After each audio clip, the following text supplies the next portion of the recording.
Hello, welcome to all. आप सभी लोगों का स्वागत है महिंद्रा के ऑफिशियल यूट्यूब चैनल पे। और मैं कुलदीप महिंद्रा तहे दिल से आप लोगों का स्वागत करता हूँ रीजनिंग के शानदार सेशन में। तो चलिए सेशन की शुरुआत करते हैं और बढ़िया से पढ़ना शुरू करते हैं। तो सबसे पहले तो आप सबको क्रिसमस की बहुत बहुत बधाइयाँ। ये आने वाला समय आप लोगों के लिए मंगलमय हो, हम यही कामना करते हुए चलिए सेशन की शुरुआत करते हैं और अपना सफ़र जारी रखते हैं। बिकॉज ऑफ पढ़ने का क्रम कभी रुकता नहीं है, कभी छूटता नहीं है। लगातार आपकी मेहनत ही आपको एक दिन एक सफल इंसान बनाएगी। तो चलिए सेशन की शुरुआत करते हैं और आज देखते हैं आज के पिटारे में हम लोगों के पास कौन कौन से अच्छे अच्छे क्वेश्चन हैं जिसका आप लोगों को अपना ट्राई करना है और आंसर करने की यहाँ पे कोशिश करनी है। तो चलिए लेट्स स्टार्ट। चलो शुरू करते हैं। अपने आंसर आप लोग प्लीज़ मुझे कमेंट बॉक्स में देते जाइएगा, जो भी आप लोगों के आंसर बने। उससे पहले ये दिसंबर के बैचेस हैं जिसमें आप खुद को इनरोल करा सकते हैं अपनी तैयारी को बेहतर करने के लिए। अच्छा, सबसे पहला क्वेश्चन आप लोगों के सामने आ चुका है। VWA को 451 बोला गया है और 2 क्वेश्चन मार्क है कि किसकी वैल्यू यहाँ पे क्या रहेगी, ये आप लोगों को मुझे बताना है। तो जिसको जो भी लगता है कि हमारी तरफ से आंसर ये होगा वो अपना आंसर करे। प्लेस वैल्यू का ध्यान होना बहुत ज़रूरी है। लगता है आज टाइमर बाबू हमारा साथ नहीं दे रहे हैं। चलिए, सबसे पहले तो आपको प्लेस वैल्यू के लिए कुछ बातें पता होनी ज़रूरी हैं, जैसे ईज होती है, ये 5-5 के मल्टीपल में रहता है। इसके अलावा GNU है, ये 7-7 के मल्टीपल में रहता है। इसके अलावा कैफी लॉरेक्स है जो कि 3-3 के मल्टीपल में रहता है। प्लेस वैल्यू का याद रखोगे तो बड़ा मदद मिलेगा सबको, ज़रूरी भी है। तो क्या लग रहा है? बिल्कुल, इसे हटा दे रहा हूँ। यहाँ पे सभी लोग जो कह रहे हैं बिल्कुल सही है सर। प्लेस वैल्यू का आप सिंगल डिजिट कर दीजिए और कुछ नहीं है। जैसे V की वैल्यू 22 होती है तो 2 और 2 4, W की वैल्यू 23 होती है, 3 और 2 5 और 1 का 1 हो गया। तो इसी तरह से सिंगल डिजिट किस में हो रहा है तो 1 2 3 आता तब होता, तो ये नहीं होगा। जेड की वैल्यू 26 है तो 6 और 2 का 8, लेकिन 19 का 9 नहीं बनेगा, ये गया। KLM का बन जाएगा क्या? 11 12 13 2 3 4। बहुत बढ़िया, शाबाश, सुंदर, अधिक सुंदर। अगला, 6 को 2 बोला गया है, 8 को क्या बोला जाएगा? अपना आंसर करते रहो, ट्राई करते रहो। एक्चुअल में ये सेशन आप लोगों का अपना चैट बॉक्स में प्लीज़ आंसर करते रहिएगा, ठीक है? तो जल्दी जल्दी सोचते रहिए, आंसर्स बताते रहिए, कोशिश अपनी जारी रखिए। बताइए मेरे भाई, क्या लग रहा है, क्या होगा जवाब? आज टाइमर बाबू नहीं चल रहे हैं लग रहा है। चलिए इसे हटा देते हैं। 6 का आधा कितना होता है? 3। 3 में से 1 गए तो 2। 8 का आधा कितना होता है? 4। 4 में से 1 गए तो 3। 3 इज द राइट आंसर। 3 बिल्कुल सही जवाब हो जाएगा। अगला, 17 को 4 बोला गया है, 37 को क्या बोला जाएगा? एग्जामिनर लगातार देखो, एग्जाम में बताइए क्या होता है। एग्जाम में ऐसा नहीं है। अब देखो SSC CGL की भी आप लोगों की नोटिफिकेशन आउट हो चुकी है और SSC का अपना कैलेंडर परमानेंट चल ही रहा है, तो आप लोगों को चीज़ों के बारे में तो समझ में आ ही रहा है कि हाँ सभी चीज़ें क्रम से जाएंगी। तो जब सब चीज़ें क्रम से जाएंगी तो अपनी मेहनत को भी क्रम से रखो मेरे भाई, ज़रूरी होगा, आवश्यक भी है अपने फ्यूचर के लिए। तो क्या लग रहा है इसका जवाब यहाँ पे क्या बैठ रहा है, वो आप लोग मुझे बताइएगा। सभी लोग ट्राई करिए एक बार। 17 में से 1 गए तो 16, 16 4 का स्क्वायर है। 37 में से 1 गया तो 36, 36 किसका स्क्वायर है? 6 का। 6 बिल्कुल यहाँ पे सही जवाब हो जाएगा। अगला, एक बढ़िया क्वेश्चन आ चुका है आप लोगों के सामने, इसका लॉजिक पहचानो, सोचो क्या होगा क्या नहीं होगा सभी लोग, तभी बात यहाँ पे बन पाएगी। बहुत बढ़िया क्वेश्चन है आप लोगों के लिए।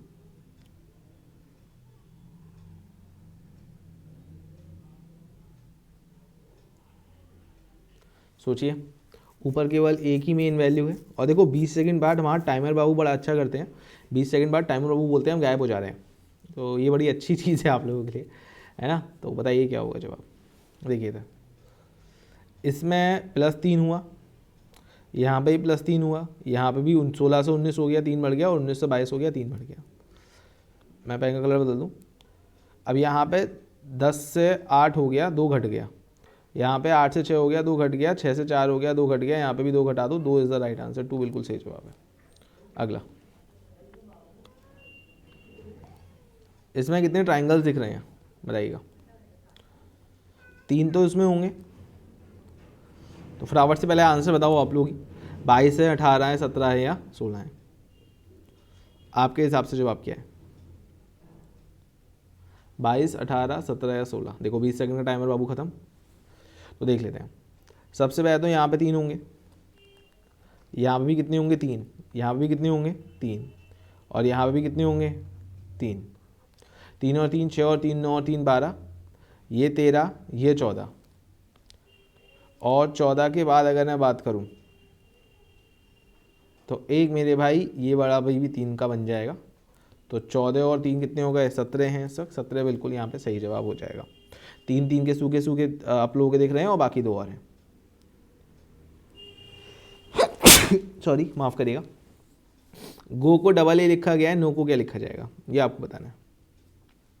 गो को डबल ए लिखा गया है, नो की वैल्यू क्या होगी बताइएगा।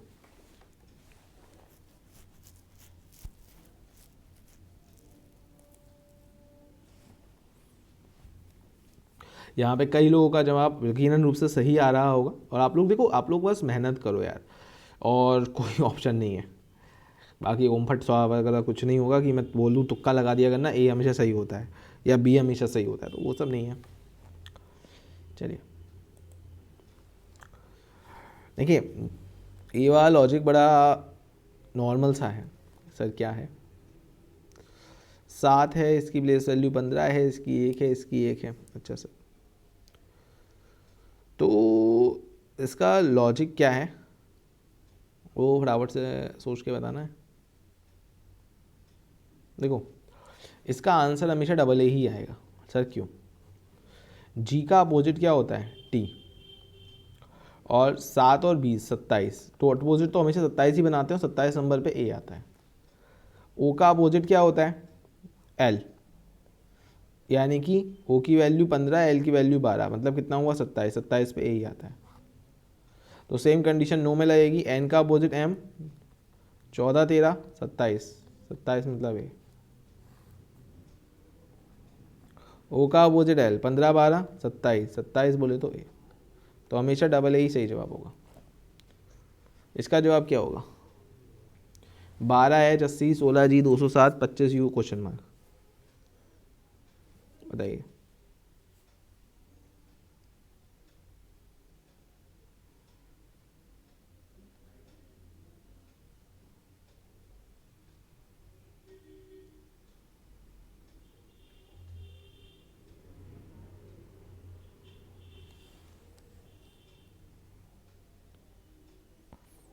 बिल्कुल, यहाँ पे देखो नंबर्स में अगर मैं देता तो शायद जल्दी और पहचान लेते।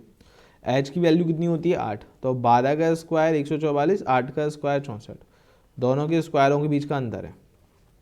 सेम 16 का स्क्वायर 256, से ये 7 हो जाएगी प्लेस वैल्यू जी की, 49, 207 हो गया। सेम यहाँ पे लगाओ, मैं खुद को हाइड कर दूँ इससे किसी को अजीब ना दिखे। 25 का स्क्वायर 625 और यू की वैल्यू कितनी होती है? 21। 21 का स्क्वायर 441, कितनी आएगी वैल्यू? ये लास्ट में 4 आ रहा है तो 184 ही सही जवाब हो जाएगा, और तो कोई हो ही नहीं सकता क्योंकि लास्ट में 4 और किसी में है ही नहीं। ठीक है, चलिए अगला सवाल जो आप लोगों से पूछा गया है, इसमें यहाँ पे जवाब क्या बनेगा मेरे भाई, ये आप लोगों को देना है, बताइएगा।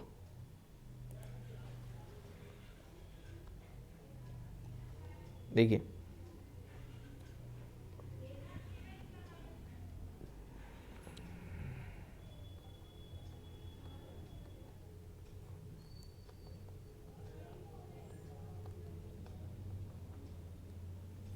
देखिए यहाँ पे क्या है, अगर आप थोड़ा सा ध्यान दो तो m का अपोजिट n है, e का अपोजिट क्या है? v है। m का अपोजिट n है और e का अपोजिट क्या है? v है। u का अपोजिट f है, r का अपोजिट i है। ठीक है, अपोजिट बैठ रहे हैं। हाँ सर, अपोजिट बैठ रहे हैं। ठीक है, यहाँ पे क्या हो रहा है सर? 3 जुड़ गया, यहाँ पे 4 से 8 4 जुड़ गया, यहाँ पे 2 जुड़ गया, तो 2 3 4 ऐसे करके जुड़ता जा रहा है। तो मेरे भाई सेम फटाफट से इसी लॉजिक पे जल्दी से आप लोग आंसर बता दो। तो ई का अपोजिट वी, एन का अपोजिट एम, आर का अपोजिट आई, ए का अपोजिट जेड। ठीक है, ठीक है, यहाँ पे आप +2 कर दो, यहाँ पे +3, यहाँ पे +4, तो 6 और 2 कितना होता है सर 8, मतलब H। तो राइट आंसर आप लोगों को समझ में आ चुका है वैसे तो, बट फिर भी मैं पूरा कर दूँ तो यहाँ पे 4 और 3 कितना होता है 7, मतलब G, और 11 और 4 मतलब 15, मतलब O। तो यहाँ पे सही आंसर क्या है, option number C is the right answer हो जाएगा। ठीक है, अब जल्दी से सीरीज़ का जवाब मुझे सोच के आप लोग बताएंगे, और मैं खुद को दिखाई दे रहा हूँ आप लोगों को, हाँ दिख रहा हूँ, ठीक है ना।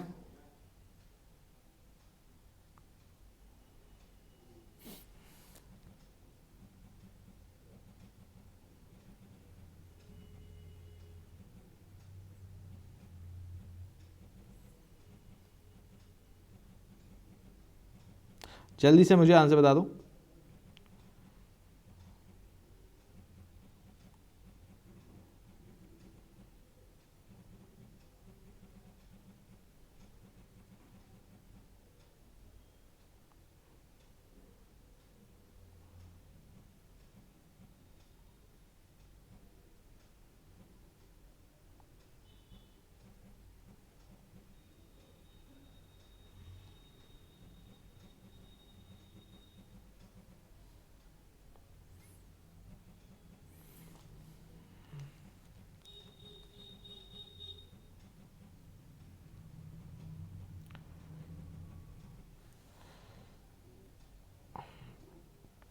बहुत बढ़िया, बहुत शानदार सभी लोगों का, बहुत सही।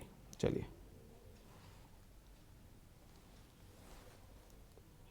सब लोगों का यकीनन रूप से सही जवाब आ चुका होगा। 2 का 2 से गुणा 4 होता है, 4 में से 1 गए तो 3, ठीक है ना। 3 का 4 से गुणा 12, 12 में से 3 गए तो 9, समझ में आ रहा है।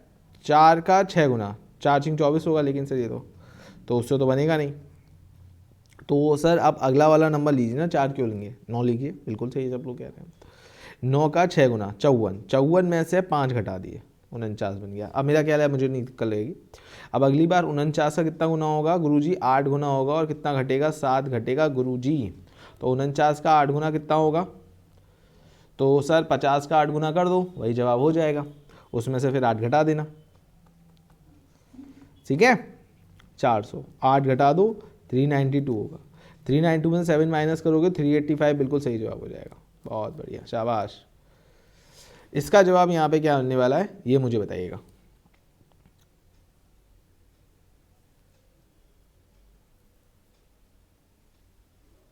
बताइए।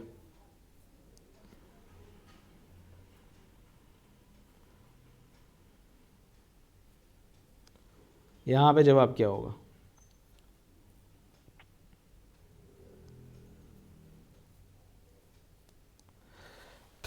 बिल्कुल सर ये 2 और 3 नहीं है, 2 और 3 अलग अलग नहीं है, बल्कि कितना है 23 है।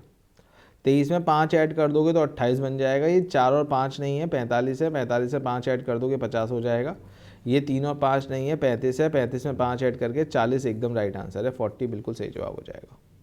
अगला, इसमें कितने ट्राइंगल्स आप लोगों को दिख रहे हैं इस वक्त, ये आप लोगों को मुझे बताना है। मैं खुद को हाइड कर दूँ अगर कहीं पे कोई समस्या लग रही हो किसी को, तो ऐसी कोई बहुत बड़ी दिक्कत नहीं है, हट जाते हैं मेरे भाई। आप लोग बताओ आंसर क्या आएगा।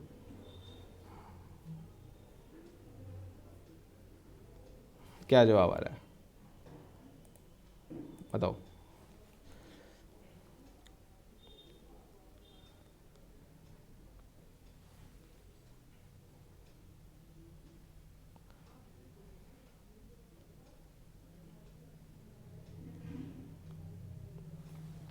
देखो 3 इसमें है, 3 इसमें है, और 3 ही इसमें है, 9 तो सूखे सूखे हो गए। हाँ सर 3 3 3 9, ये 10 हो जाएगा, ये छोटा वाला। इन दोनों को मिला दूँ तो 11 हो जाएगा, और इन दोनों को मिला दूँ तो ये 12 हो जाएगा। 12 तक किसी को समस्या हो किसी किस्म की तो बता दो। 3 3 6 और 3 9, ये इन दोनों, ये 10 है सूखा अलग से इतना, इन दोनों को मिला के गुरुजी 11, इन दोनों को मिला के गुरुजी 12, 12 दिख गए। 12 के बाद देखते हैं सर कितना होगा। अच्छा सर 12 के बाद सर यहाँ तक का एक देखिए ना सर, देखिए तो एक बार, सुनिए तो, मैंने कहा सुनाइए। हाँ यार ये भी है 13, सर एक काम ये करिए, इसको आगे तक ले जाइए। यहाँ तक का नहीं, यहाँ तक का तो 3 में काउंट हो गया होगा, ये तो काउंट हो गया होगा। इसको आगे तक ले जाइए, ये लीजिए सर, ये हो गया 14। मैंने कहा हाँ यार 14 तो हो गया, 14 दिख गए सबको। और भी कोई छुपा हुआ है क्या? हाँ सर बिल्कुल है। मैंने पूछा कौन सा है? सर एक ये बड़ा वाला देखिए, 15 दिख गए सबको। वैसे तो इसमें और भी हैं, अगर आप थोड़ा सा ध्यान दो तो। एक ये भी है 16, दिख रहा है? एक ये भी है 16। तो ऐसा नहीं है इसमें और नहीं थे, एक 16 भी था, ठीक है, एक और था 16। तो इसका राइट आंसर 15 से ज़्यादा ही है, लेकिन ऑप्शन में नहीं है, तो 15 टिक कर देंगे, क्योंकि 16 तक दिख रहे हैं वैसे तो लेकिन ऑप्शन में जो हाईएस्ट होता है फिर वही टिक होता है, ठीक है। चलिए इसका जवाब यहाँ पे क्या आएगा? प्रधानमंत्री जनधन योजना ministry of health and family welfare, Atal pension योजना मिनिस्ट्री ऑफ फाइनेंस, प्रधानमंत्री बीमा योजना मिनिस्ट्री ऑफ एग्रीकल्चर। क्या लग रहा है, क्या जवाब आएगा? तो इसका राइट आंसर कौन सा होगा? पहला वाला बिल्कुल सही जवाब हो जाएगा। प्रधानमंत्री जनधन योजना जो है ये मिनिस्ट्री ऑफ फाइनेंस के तहत आती है, यानी कि ये जो है ये वित्त मंत्रालय के तहत आती है ना, मिनिस्ट्री ऑफ फाइनेंस के तहत आती है। तो इसलिए सही जवाब क्या होगा सर? ए होगा। इसका जवाब कौन बताएगा, क्या रहेगा? इसमें से इनबिल्ट फिगर किस में होगी, मतलब कौन सी इसमें से जो फिगर है वो किस में छुपी हुई है, ये आपको बताना है। इनबिल्ट फिगर इसमें से कौन सी है? तो इसमें से जो इनबिल्ट फिगर है वो आपकी कौन सी है? ऑप्शन नंबर डी है। देखो मैं एक बार दिखा भी दूं जिससे किसी को ये ना लगे कि कहाँ है गुरुजी, ये देखो गुरुजी, ठीक है, मिल गई सबको? डन ना डन? चलिए अगला, इसमें कितने स्क्वायर होंगे? अच्छा क्वेश्चन है काफ़ी। नंबर ऑफ स्क्वायर कितने हैं ये आप लोगों को बताना है। इसमें कितने स्क्वायर दिख रहे हैं? देखो सबसे पहले तो इंटरनल वाले में गिरो, इंटरनल वाले में कितने हैं? 3 का 3 से गुणा, 2 का 2 से गुणा, 1 का 1 से गुणा, 3 का स्क्वायर प्लस 2 का स्क्वायर प्लस 1 का स्क्वायर, 9 प्लस 4 प्लस 1, तो ये हो गए 14। इंटरनल वाले में 14 है। अब बाद में एक बार कमी करो, सूखे सूखे पहले गिन लो, ठीक है ना, सूखे सूखे पहले गिन लो। ये 15 है, ये 16 है, ये 17 है, ये 18 है, ये 19 होगा, ये 20 होगा, ये 21 होगा और ये 22 होगा। 22 दिख गए। 14 तो अंदर वाले में थे, 15 16 17 18 19 20 21 22, 22 हो गए। 22 के बाद चलते हैं आगे, ये 23 हो जाएगा। ये हिस्सा कितने का हो जाएगा सर? 24 का। ये हिस्सा कितने का होगा? 25 का। ये हिस्सा कितने होगा सर? 26 का। और ये पूरा बड़ा, ये पूरा का पूरा, ये पूरा कंप्लीट कितने का है? 27 का। 27 है, 27 से ना एक ज़्यादा ना एक कम, ठीक है। चलिए इसका एक मीनिंगफुल ऑर्डर आप लोगों को बताना है कलर्स का, कि इन कलर्स का मीनिंगफुल ऑर्डर यहाँ पे क्या आप लोगों के सामने बन रहा है, या आप लोगों को क्या लगता है कि एक कलर्स का मीनिंगफुल ऑर्डर क्या होगा। आप लोगों को स्लाइड पूरी नहीं दिख रही क्या? आ रही है स्लाइड पूरी? नहीं आ रही है, एक सेकेंड रुक जाइएगा। अब आ गई? अब आपको नीचे वाला ऑप्शन दिख रहा होगा, ठीक है। तो अगर मैं बात करूं तो उस कलर का जो फॉर्मेशन रहेगा वो क्या होगा, तो ये जो है ये रेनबो का कलर है, ठीक है ना। तो सबसे पहले वॉयलेट आएगा, तो 7 से शुरुआत होगी, तो ऑप्शन नंबर सी, वॉयलेट, फिर इंडिगो, फिर ब्लू, फिर ग्रीन, फिर येलो, फिर ऑरेंज, फिर रेड, ठीक है। चलिए इसे हिंदी में बोलते हैं बैनी आहा पी नाला। चलिए गैप की वैल्यू 48 है, पेन की वैल्यू 70 है, और लेन की वैल्यू कितनी होगी बताइए?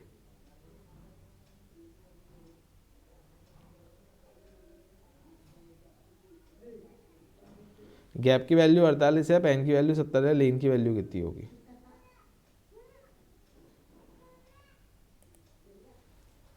देखिए 7 1 16 सबकी प्लेस वैल्यू है, जोड़ दो। 7 और 1 8 और 16, 16 और 8 24, 24 का डबल कितना होता है? 48। 16 और 5 21, 21 में 14 जोड़ो, 21 14 कितना हो जाएगा?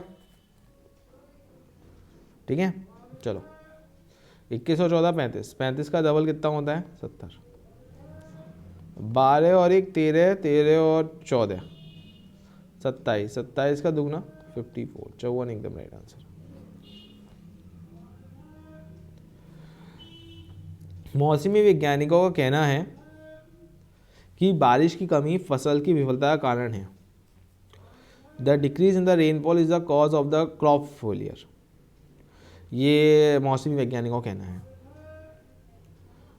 Rain is necessary for the crop, फसल के लिए बारिश जरूरी है। या सिंचाई केवल वर्षा पर निर्भर करती है। देखो एक बात ध्यान रखिएगा, जब हम ओनली या ऑल वर्ल्ड बोलते हैं तो ये गलत हो जाता है। तो उसका राइट आंसर क्या होगा?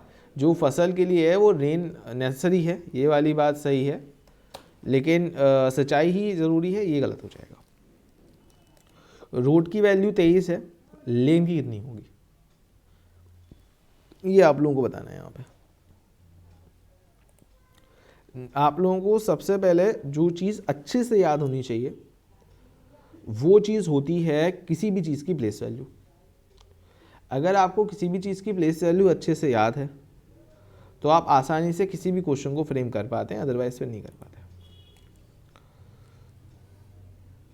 18 और 5 कितना होता है? 23, फर्स्ट और लास्ट की प्लेस वैल्यू है। 12 और 5 कितना होगा? 17।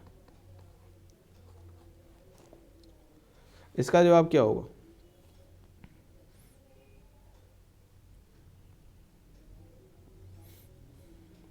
यहाँ पे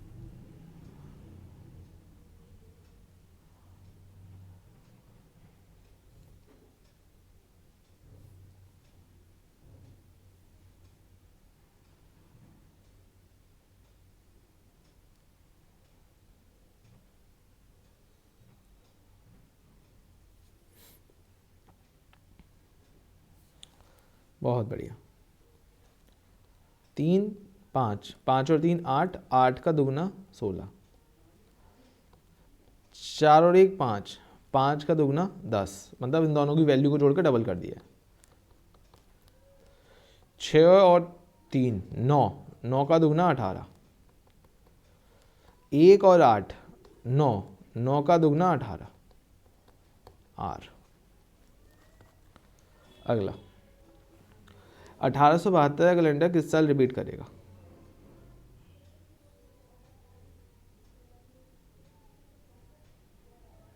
देखिए अगर मैं बात करूं 1872 के कैलेंडर के रिपीटेशन की, तो एक छोटी सी बात ध्यान रखिएगा।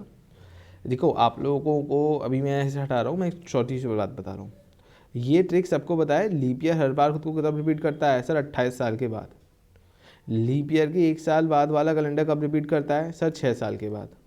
लीप ईयर के 2 साल बाद वाला कैलेंडर कब रिपीट करता है? सर 11 साल के बाद। और लीप ईयर के 3 साल बाद वाला कैलेंडर कब रिपीट करता है? ये भी 11 साल के बाद रिपीट करता है। जैसे इसको मैं पूरा समझाता हूँ। जैसे मान लो 2004 है, 2004 कैलेंडर कब रिपीट करेगा? 2032 में, क्योंकि लीप ईयर है, मतलब आखिर के 2 नंबर 4 से विभाजित है। 2005 का कैलेंडर लीप ईयर के 1 साल बाद पड़ा तो ये रिपीट करेगा 2011 में। 2006 का कैलेंडर लीप ईयर के 2 साल बाद पड़ा तो ये रिपीट करेगा 2017 में, 11 साल बाद, क्योंकि 2012 में नहीं कर सकता ना, 12 तो लीप ईयर पड़ जाएगा। 2007 का कैलेंडर भी 11 साल बाद 2018 में। ये सबको क्लियर है? बताइए, ये सबको डन है।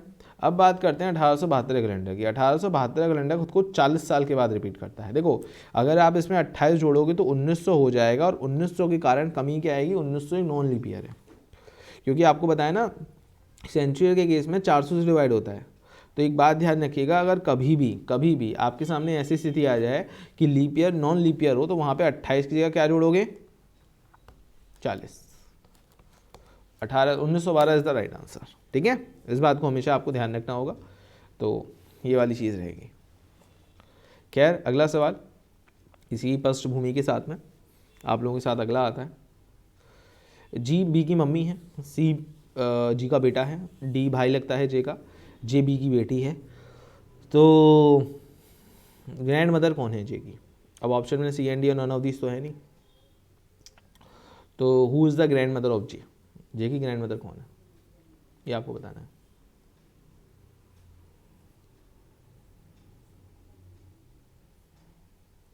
बताइए,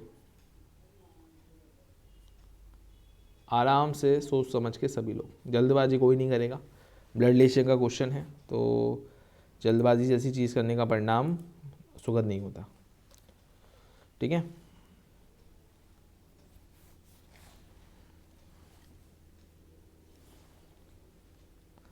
जी मम्मी लगती हैं किसकी? सर बी की। सी इज द सन ऑफ जी, सी बेटा लगता है बी का। ठीक है, ठीक है। डी जे का भाई है, तो अभी इसके बारे में हमें कुछ नहीं पता, छोड़ देते हैं। जे बी की बेटी है और डी जे का भाई था, तो अब क्वेश्चन ये है कि दादी कौन है जे की? तो जे की दादी कौन है? जी है, G is the right answer, G is the दादी ऑफ जे। ठीक है ना जी, कोई दिक्कत तो नहीं? Who is the grandmother of J? G. अगला, बादल, इंद्रधनुष, तबाही, वर्षा, कम दबाव, बाढ़, राहत शिविर। Cloud, rainbow, devastation, rain, low pressure, flood, relief camp. बिल्कुल A is the right answer. सबसे पहले लो प्रेशर होगा, उसके कारण से बादल बनेंगे, बादलों के कारण बारिश आएगी, बारिश के कारण इंद्रधनुष दिखेगा, बारिश में दिखता है, उसके कारण बाढ़ आ जाएगी, बाढ़ के कारण तबाही होगी, और तबाही के कारण बाद में राहत शिविर लगाए जाएंगे। ऑब्वियसली बात है, वो बाद में लगते हैं, राहत शिविर सबसे आखिर में लगेगा। सिक्किम, मणिपुरी, बिहार और चेन्नई, इन चारों में से आपको ये बताना है अलग क्या होगा। सिक्किम है, मणिपुरी है, बिहार है और चेन्नई है। चेन्नई एक्सप्रेस मूवी है ना, वो अलग है। बिल्कुल सही जवाब है, और इसका कारण भी सही है आप लोगों का। ये सभी स्टेट हैं और ये स्टेट नहीं है।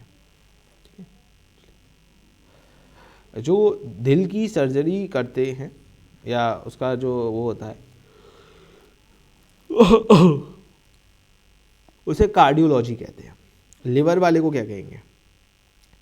देखो, न्यूरोलॉजी किसकी कहलाती है? दिमाग की। ठीक है, एंटोमोलॉजी कीटों की कहलाती है, जो कीड़े मकोड़े देखे हैं आपने, वो वाले कीटों की। ऑस्टियोलॉजी हड्डी की कहलाती है, जब हड्डी टूट जाती है ना, डॉक्टर के पास जाते हैं वो। तो इसका राइट आंसर होगा ऑप्शन नंबर सी, लिवर वाली हिपेथोलॉजी कहलाएगी, ध्यान रखिएगा। क्वेश्चन है 7 to the right of the 17 from the left hand alphabetical series, यानी कि जब आप ABCD लिख रहे हैं तो आपको ये बताना है कि लेफ्ट से 17वें के दाएं के राइट से 7वां कौन होगा, है ना।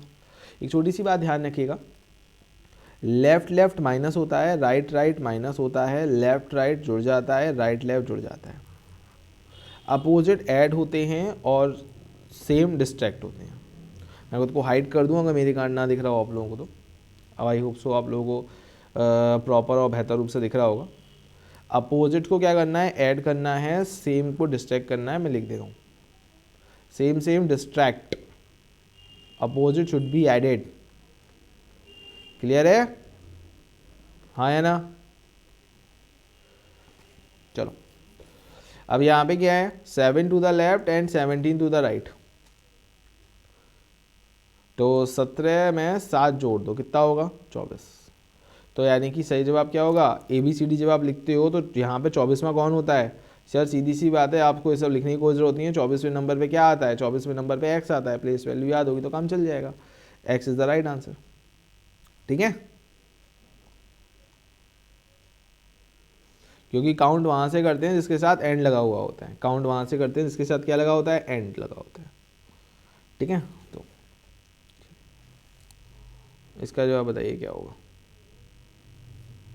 इसमें कितने ट्राइंगल्स आप लोगों को दिख रहे हैं,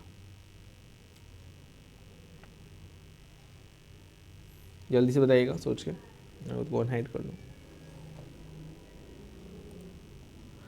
ठीक है, कितने दिख रहे हैं ट्राइंगल, 23 हैं, 21 हैं, 22 हैं, सॉरी कि 20 हैं।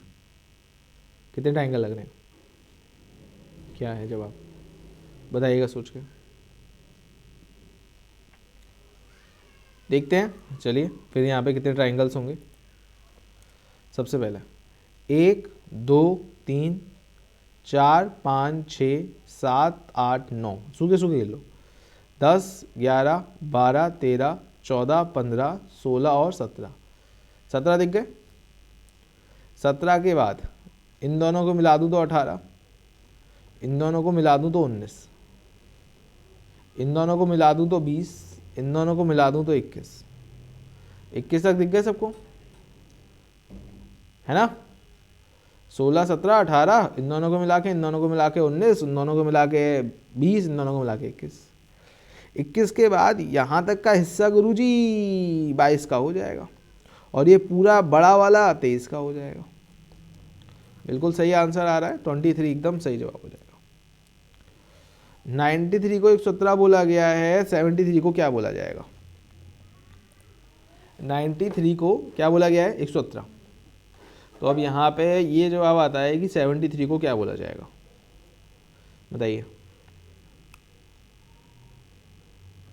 अब आप लोगों को अपनी एसएससी की तैयारी को भी स्पीड अप में पकड़ लेना चाहिए। क्यों, क्योंकि एसएससी की भी वैकेंसी अब जारी हो रही हैं, एक एक करके और भी आएंगी, सीजीएल तो आ ही गया है। तो लगाओ दम और खूब मेहनत से ज़िंदगी को आगे बढ़ाओ, ज़रूरी है। सही बात है, सही बात है। 93 को 117 बोला गया है, 73 को क्या बोला जाएगा, बताइएगा।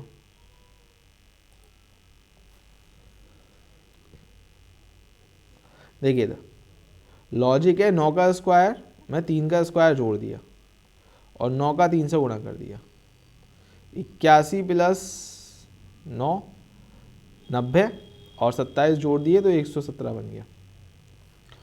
7 का स्क्वायर 49, 3 का स्क्वायर 9 58, 49 और 9 58 ना, 58 में 21 जोड़ दो 79।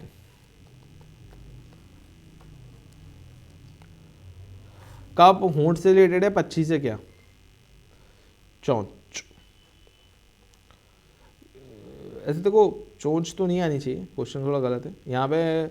कब नहीं, इंसान होना चाहिए। इंसान के होंठ होते हैं, बच्ची की चोंच होती है। कब के होंठ नहीं होते ना, इंसान के होंठ होते हैं। चलिए एक बड़ा बढ़िया क्वेश्चन आया आप लोगों के लिए, इसका जवाब यहाँ पे क्या होगा बताइएगा। इसमें आराम से टाइम ले लो, 20 सेकंड से थोड़ा ज़्यादा ले लो, सोचो लेकिन आराम से, बढ़िया वाला सामने ये क्या बनेगा। सोच समझ के, एनर्जी के साथ, और ये सोच के कि भाई क्या बनना चाहिए आपके हिसाब से, और इसका जवाब क्या हो सकता है बताइएगा।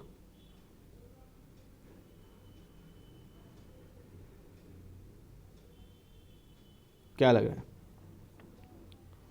क्या होगा जवाब,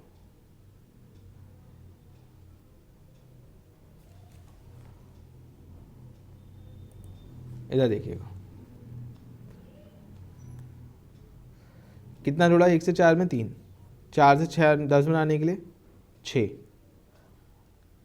यहाँ पे कितना जुड़ा 12, यानी कि आपको दिख रहा होगा 3 का दुगना 6, 6 का दुगना 12, 12 का दुगना 24, 24 का डबल 48, 48 का डबल 96, 96 जोड़ दो, कहानी खत्म। बढ़िया है, आ गया लॉजिक, खुश। ठीक है, 190 बिल्कुल सही जवाब है। आसान सा क्वेश्चन था, बस देखने का खेल है और कुछ नहीं। इसका जवाब यहाँ पे क्या होगा बताइए बेटा। बड़े अच्छे अच्छे क्वेश्चन हैं, लॉजिक सोचते जाइए। देखो अगर डेली सेशन अटेंड करोगे ना आप लोग, तो आप लोगों का अपने आप ही नज़रिया बदल जाएगा, बहुत सारी चीज़ें आसान हो जाएंगी, मुश्किल नहीं रहेगी। बट इट्स ऑल डिपेंड कि आप डेली प्रैक्टिस करो, मेहनत करो, चीज़ों के साथ आगे चलो। ठीक है,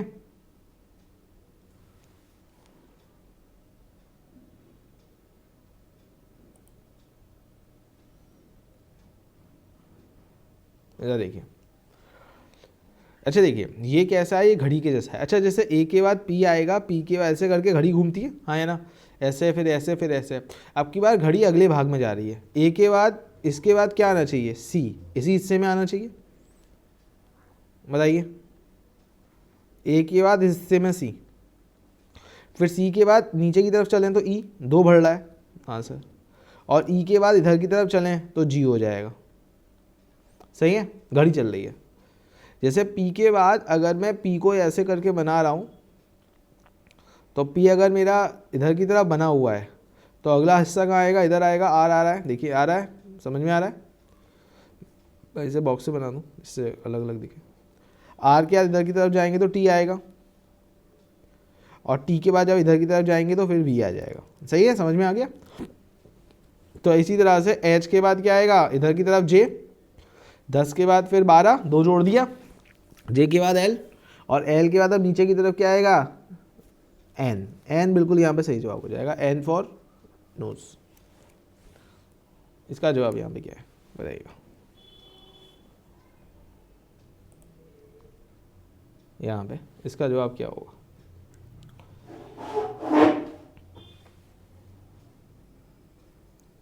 to A 11, 4D 13, 12G 17, 48J 23, बताइए।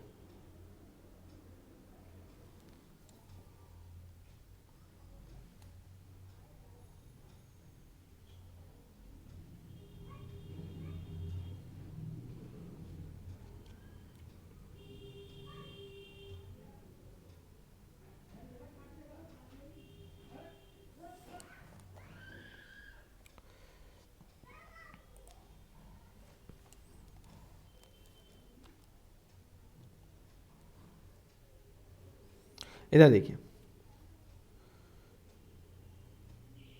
2 का दुगना 4, 4 का 3 गुना 12, 12 का 4 गुना 48, 48 का 5 गुना होगा 240। क्वेश्चन वहीं पे ख़त्म हो गया।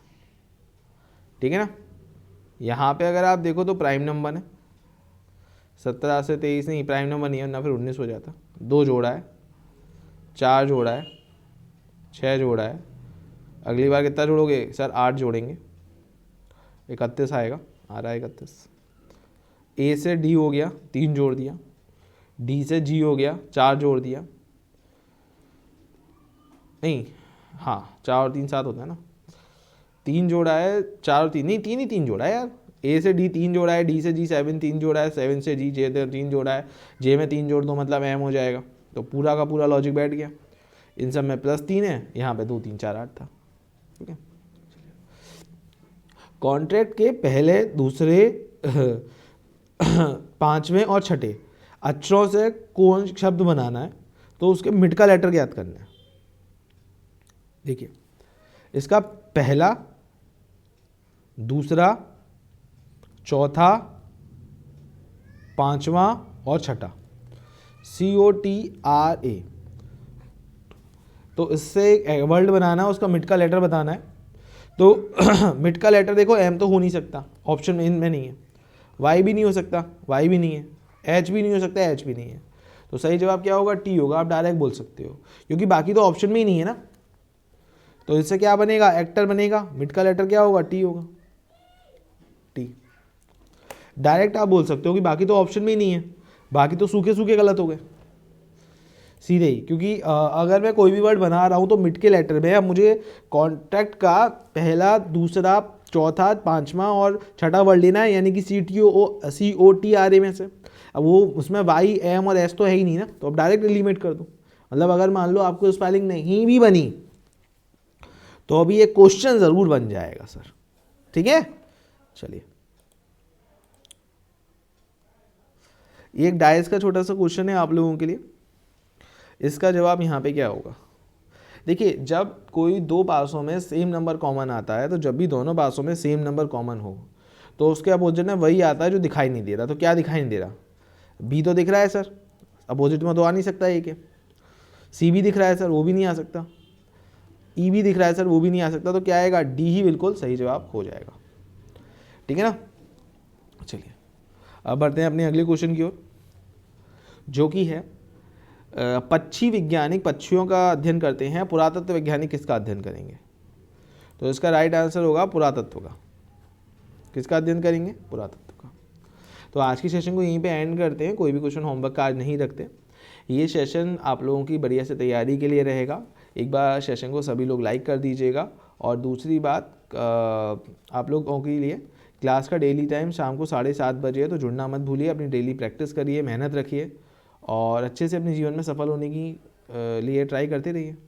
ठीक है, चलिए, टेक केयर, खुश रहिए, मस्त रहिए।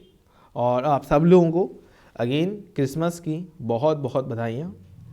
आने वाला वक्त, आने वाला समय आपके लिए मंगलमय हो और अगेन ये हमारा समय सिलेक्शन का समय बने, मतलब सिलेक्शन जिसमें हो ज़्यादा से ज़्यादा, यही कामना रहेगी। और आप सभी लोगों के प्यार और सपोर्ट के लिए बहुत बहुत धन्यवाद। धन्यवाद। Thank you.